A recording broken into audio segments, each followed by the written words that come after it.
Through an open records request, I got my hands on 268 pages, emails sent between the governor's chief of staff, executive council, and Macon Representative Alan Peake, the man behind the legislation. I can tell you in-state cultivation was dead way before the bill ever made it to the Capitol. Inside the medical marijuana community, Alan Peake is known as the Godfather. It's a title earned after his relentless pursuit to legalize cannabis oil for a small group of Georgians back in 2015.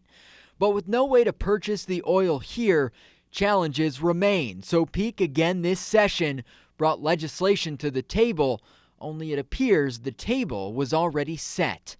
11 Alive News obtained emails sent between Governor Deal's team and Peake from November of 2015 to March of 2016. The timeline starts in November with a fact-finding trip to Colorado organized by Peake. On that trip, top members of the governor's staff and Georgia's top cops, including GBI Director Vernon Keenan, get a behind-the-scenes look at the marijuana industry. In email exchanges between the group, words like nightmare, mess, and slippery slope are used to express their concerns. In mid-November, Peake organizes another trip to either Minnesota or Connecticut, but in email dated November 16th, Ryan Teague, the governor's executive counsel, says need to shut down the other trips. Governor not supportive of any further trips on this issue. Peake replies the next day saying he'll visit on his own and, quote, I hope we won't let law enforcement's fear stop us from doing something good for our citizens. Later that morning, the governor's chief of staff, Chris Riley, responds with a stern warning and an order. There is no appetite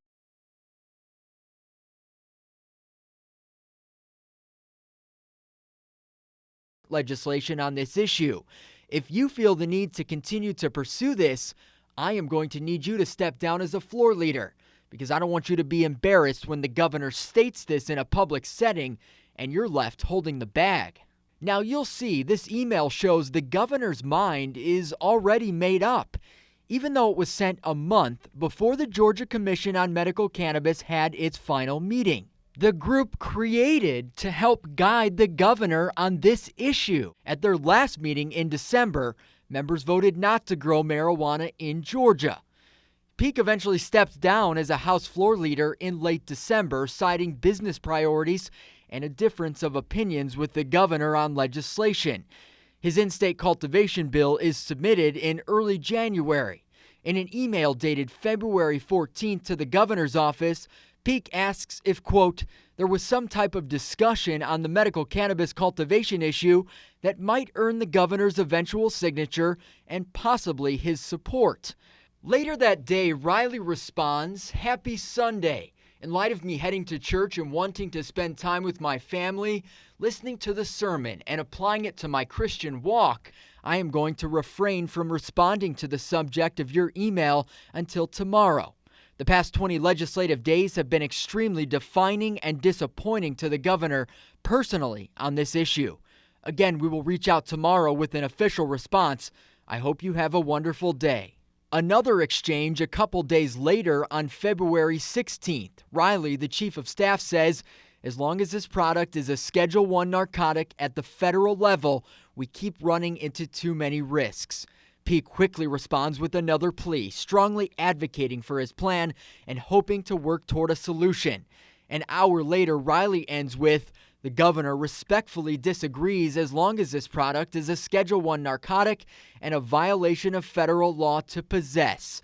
As you know, we have tried to work with you. We have exhausted every effort to work with you. But when you go on public TV and accuse the governor of not wanting to help the children of Georgia, have social media descend on the governor with threats by the dozens, you have taken the issue out of our hands and made it an Alan Peake-only issue. Therefore, the only position left for the governor is the law. It is a Schedule I narcotic. A few days later, on February 22nd, Peake took cultivation out of the bill. The governor's deputy chief of staff for communications sent us a statement in response to our story. At the end, she said, quote, Representative Peake understood that floor leaders can't radically diverge from the governor's opinion on an issue of this magnitude. That is one of the reasons Representative Peake made the decision to step down. Peake did not want to comment, and based on the emails, until federal law changes, don't expect any movement here in Georgia.